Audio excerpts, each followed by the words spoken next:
കർണാടക അങ്കോലയിൽ മണ്ണിടിച്ചിലിൽ കാണുന്നതായ അർജുന് വേണ്ടിയുള്ള തെരച്ചിൽ പുനരാരംഭിച്ചു. പ്രതികൂല കാലാവസ്ഥ കാരണം ഇന്നലത്തെ തെരച്ചിൽ രാത്രി 9:30 അവസാനിപ്പിച്ചിരുന്നു. ഇന്ന് രാവിലെ 6 മണിയോടെ വീണ്ടും രക്ഷാപ്രവർത്തനം പുനരാരംഭിച്ചിട്ടുണ്ട്. ബംഗളൂരുവിൽ നിന്ന് റഡാർ ഡിവൈസ് എത്തിച്ച് തിരച്ചിൽ നടത്തുവാൻ തന്നെയാണ് തീരുമാനം. ശ്യാം കെ വാര്യരാണ് വിശദാംശങ്ങളുമായി ചേരുന്നത്. ശ്യാം, 5-ാം ദിവസത്തിലേക്ക് കടക്കുകയാണ്. അർജുന് വേണ്ടിയുള്ള തിരച്ചിൽ അത് പുനരാരംഭിച്ചിട്ടുണ്ട് മനസ്സിലാക്കുന്നു. ഒപ്പം പ്രതികൂല കാലാവസ്ഥ കാരണം കഴിഞ്ഞ ദിവസം രാത്രി 9:30 തന്നെ ഈ രക്ഷാപ്രവർത്തനം അവസാനിപ്പിച്ചിരുന്നു. നിലവിൽ ഈ രക്ഷാപ്രവർത്തകർക്ക് പ്രതിസന്ധിയായി നിൽക്കുന്ന ഘടകങ്ങൾ എന്തൊക്കെയാണ്? ഏത് തരത്തിലാണ് രക്ഷാപ്രവർത്തനം പുരോഗമിക്കുന്നത്? അല്പം മുമ്പ് ഞാനിപ്പോൾ നന്ദു അവിടുത്തെ വാട്സപ്പ് സന്ദേശം നോക്കുകയായിരുന്നു. അർജുൻ്റെ ബന്ധുക്കൾ അളിയൻ അവിടെ എത്തിയിട്ടുണ്ട്. അളിയൻ്റെ വാട്സപ്പ് മെസ്സേജിൽ ഇപ്പോൾ പോലും അല്പസമയം മുമ്പ് പ്രതീക്ഷയോടെ ഈ പറയുന്ന വാക്കുകൾ പറയുകയാണെങ്കിൽ പ്രതീക്ഷയോടെ നമ്മൾ കാത്തിരിക്കുന്നു എന്നതാണ് ഒരു നല്ല ശുഭസൂചനയ്ക്കായി എന്ന് അദ്ദേഹത്തിൻ്റെ വാക്കിൽ നിന്ന് നമുക്ക് മനസ്സിലാക്കാം. അദ്ദേഹം അത് പറയുമ്പോൾ എത്രത്തോളം ആ ഒരു പ്രതീക്ഷ അവർക്കുണ്ട് എന്നതാണ് നമുക്ക് മനസ്സിലാക്കാൻ സാധിക്കുന്നത്. എന്തായാലും 5:30 തുടങ്ങാനിരുന്ന രക്ഷാപ്രവർത്തനം 6 മണിയോടുകൂടി തന്നെ തുടങ്ങാനായി. ഈ പറയുന്ന നന്ദു നേരത്തെ സൂചിപ്പിച്ച പോലെ തന്നെ ബംഗളൂരുവിൽ നിന്നും റഡാർ എത്തിക്കാനുള്ള ഒരു ശ്രമം നടക്കുന്നുണ്ട്. എന്തായാലും ഒരു 10 മണിയോടുകൂടി തന്നെ അത് അവിടെ എത്തിക്കാനാകും എന്ന ഒരു പ്രതീക്ഷ അവർ നിലനിർത്തുന്നുണ്ട്. അങ്ങനെയെങ്കിൽ റഡാർ ഉപയോഗിച്ച്, അതായത് ഏതെങ്കിലും തരത്തിൽ വളരെ ആഴത്തിലുള്ള വസ്തുക്കൾ അവരെ കണ്ടെത്താനുള്ള ഒരു സംവിധാനമാണ് ഈ ഒരു റഡാർ എന്ന് പറയുന്നത്. മണ്ണിന്റെ ആഴങ്ങളിലേക്ക് അത് എത്തി അവിടെ ഈ പറയുന്ന വാഹനം അർജുൻ ഉണ്ടായിരുന്നു എന്ന് കരുതുന്ന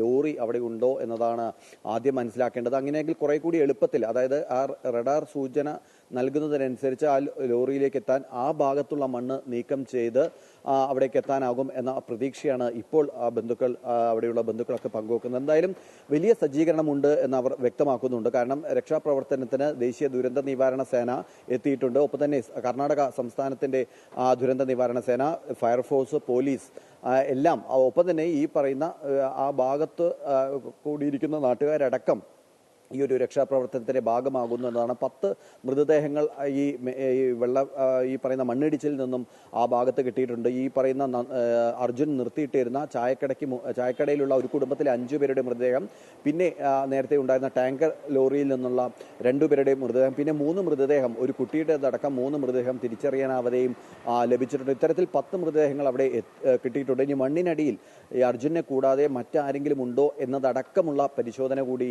അവിടെ ആവശ്യമുണ്ട്.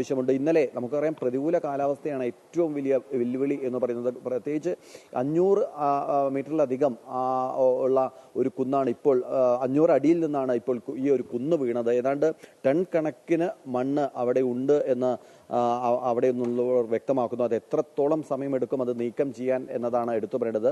മറ്റ് സാഹചര്യങ്ങൾ, ഈ പറയുന്ന ലോറികൾ കൊണ്ടുവരാനോ വലിയ ക്രെയിനുകൾ കൊണ്ടുവരാനോ JCB കൊണ്ടുവരാനോ ഒന്നും ഒരു തടസ്സമില്ല. കാരണം ദേശീയപാതയാണ്, എത്തിക്കാൻ ബുദ്ധിമുട്ടില്ല. പക്ഷേ ഈ പ്രവർത്തനത്തിനൊക്കെ തടസ്സം നിൽക്കുന്നത് പ്രതികൂല കാലാവസ്ഥയാണ്. പ്രത്യേകിച്ച് മല വീണ്ടും ഈ പറയുന്ന കുന്ന് ഇടിഞ്ഞു വീഴാനുള്ള ഒരു സാഹചര്യം, അതിശക്തമായ മഴ, താഴെ കൂടി ഒഴുകുന്ന ഗംഗാവാലി അത് കുത്തൊഴുകി പോവുകയാണ് എന്നതാണ് എടുത്തു പറയേണ്ടത്. ഇത്തരത്തിൽ ഈ ഒരു 3 പ്രതികൂല കാലാവസ്ഥ, ഈ 3 പ്രതികൂല സാഹചര്യങ്ങൾ, ഒരു ഭാഗത്ത് മണ്ണിടിയുന്നു, ശക്തമായ മഴ പെയ്യുന്നു, ഒപ്പം തന്നെ ഈ പറയുന്ന മലവെള്ളം ഒലിച്ചിറങ്ങുന്നത് ഗംഗാവാലിയിലേക്കാണ്. ഏതെങ്കിലും തരത്തിലൊരു വീണ്ടും ഈ രക്ഷാപ്രവർത്തനത്തിനിടെ വീണ്ടും മണ്ണിടിഞ്ഞാൽ അത് ഉണ്ടാക്കുന്നത് വലിയ ദുരന്തം തന്നെയായിരിക്കും എന്ന മുൻകൂട്ടി കണ്ടുകൊണ്ടുള്ള ഒരു രക്ഷാപ്രവർത്തനമാണ് ഇപ്പോൾ അവിടെ പുരോഗമിക്കുന്നത്. എന്തായാലും ഇന്നലെ രാത്രി ഈ പറയുന്ന കാലാവസ്ഥ, ഇന്നലെ രാത്രി ഏതാണ്ട് കഴിയുന്നത്ര സമയം രക്ഷാപ്രവർത്തനം തുടരാം എന്ന ഒരു സൂചനയിലാണ് പ്രത്യേക ലൈറ്റുകൾ അടക്കം സജ്ജീകരിച്ച് അവിടെ രക്ഷാപ്രവർത്തനം തുടങ്ങിയത്. പക്ഷേ 9 മണിയോടുകൂടി തന്നെ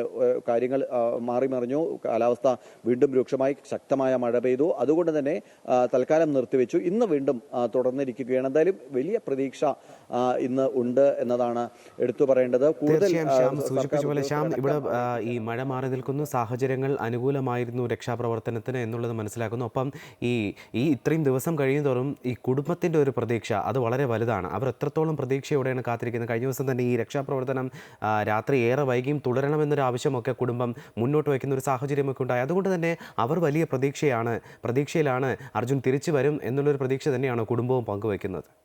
തീർച്ചയായിട്ടും നന്ദു, ഈ ഒരു 5 ദിവസത്തെ കാത്തിരിപ്പ് എന്ന് പറയുന്നത് അവർക്ക് ഓരോ നിമിഷവും ഒരു ആയുസ്സിന്റെ നീളം നമുക്ക് വേണമെങ്കിൽ അങ്ങനെ പറയാം. ഈ പറയുന്ന അച്ഛനും അമ്മയ്ക്കും ഭാര്യ കൃഷ്ണപ്രിയയ്ക്കും അടക്കം ഒരു ആയുസ്സിന്റെ നീളമുണ്ട് ഓരോ നിമിഷത്തിനും എന്ന് വേണമെങ്കിൽ പറയാം. ഓരോ ഫോൺ കോളും, വീട്ടിലെത്തുന്ന ഓരോ ഫോൺ കോളും, മൊബൈൽ ഒന്ന് ശബ്ദിക്കുമ്പോൾ അത് എവിടെ നിന്നാണ് അല്ലെങ്കിൽ ആരാണ് എന്ന ഒരു ശുഭ സൂചന അതിലുണ്ടോ എന്ന ആകാംക്ഷ അവരുടെ മനസ്സിലുണ്ട്, ഇതിലുണ്ട്. എന്തായാലും മഴ മാറി നിൽക്കുന്നു. വടക്കൻ കേരളത്തിൽ ഇന്ന് വലിയ ദുരിതങ്ങൾ ഒന്നുമില്ല. പക്ഷേ ഈ പറയുന്ന വീട്ടുകാരുടെ ഒരു മനസ്സിൽ ഇപ്പോഴും കണ്ണീർമാട തോർന്നിട്ടില്ല എന്നത് മാത്രമാണ് നമുക്ക് പറയാനുള്ളത്. വീട്ടിലേക്ക് പോകാറായിട്ടില്ല. കാരണം അവിടേക്ക് ഇപ്പോൾ പോകുന്നതിന് ഈ ഒരു സാഹചര്യം നമുക്ക് അനുകൂലമല്ല. കുറച്ചും കൂടി കഴിഞ്ഞാൽ നമുക്ക് ആ വീട്ടിൽ പോയി അവരുടെ അവസ്ഥ, കാരണം പ്രത്യേകിച്ച് അവർ പറയുന്നത് ഈ നിലവിലെ ഈ ഇത്രയും വലിയ കുന്ന് നമുക്ക് മണ്ണ് മാന്തി എത്താനുള്ള ഒരു സാഹചര്യം ഈ പറയുന്ന ദുരന്ത നിവാരണ സേനയ്ക്കടക്കം ഇല്ലെങ്കിൽ സൈന്യത്തിന്റെ സേവനം കൂടി അവർ ആവശ്യപ്പെടുന്നുണ്ട് ഏതെങ്കിലും തരത്തിൽ. എന്നാൽ കുറച്ചുകൂടി വേഗതയിൽ ഇത് എത്തിക്കാനാവും. എന്തായാലും ഈ കഴിഞ്ഞ ദിവസങ്ങളിലെല്ലാം ഈ അർജുന്റെ ഫോൺ ശബ്ദിച്ചത് അല്ലെങ്കിൽ ഫോൺ റിങ് ചെയ്തത് വലിയ പ്രതീക്ഷ നൽകുന്നുണ്ട്. ഒപ്പം തന്നെ ഭാരത് ബെൻസിന്റെ ലോറിയാണ്. അതിൽ ഈ പറയുന്ന പോലെ JPRS സംവിധാനം പ്രവർത്തിച്ചതും ലോറി സ്റ്റാർട്ടായതടക്കം ചില പ്രതീക്ഷകൾ അവർക്ക് എന്തായാലും നിലവിലുണ്ട്. ആ പ്രതീക്ഷയിലാണ് അവർ ഇപ്പോൾ മുന്നോട്ട് പോകുന്നത്. എന്തായാലും നമുക്ക് അല്പസമയത്തിനകം തന്നെ ഈ പറയുന്ന അടുത്ത നമ്മളെ വാർത്തകളിലെല്ലാം ഈ വീട്ടുകാരുടെ പ്രതികരണം കൂടി നമുക്ക് തേടാനാകും എന്നാണ് നമുക്ക് പ്രതീക്ഷിക്കാം.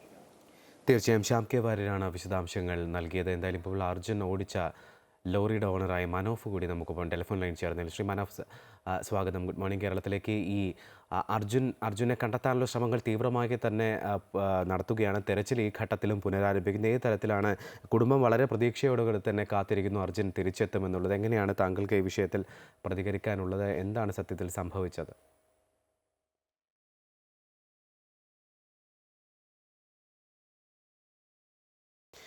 ശരി, അദ്ദേഹത്തെ പ്രതീക്ഷിക്കുകയാണ്. കർണാടക അലങ്കോയിലിൽ മണ്ണിടിച്ചിൽ കാണാതായ അർജുന് വേണ്ടിയുള്ള തെരച്ചിൽ പുനരാരംഭിച്ചു. പ്രതികൂല കാലാവസ്ഥ കാരണം ഇന്നലെ തെരച്ചിൽ നിർത്തിവച്ചിരുന്നു. ഇന്ന് രാവിലെ 6 മണിയോടുകൂടി തന്നെ രക്ഷാപ്രവർത്തനം പുനരാരംഭിച്ചിരിക്കുകയാണ്.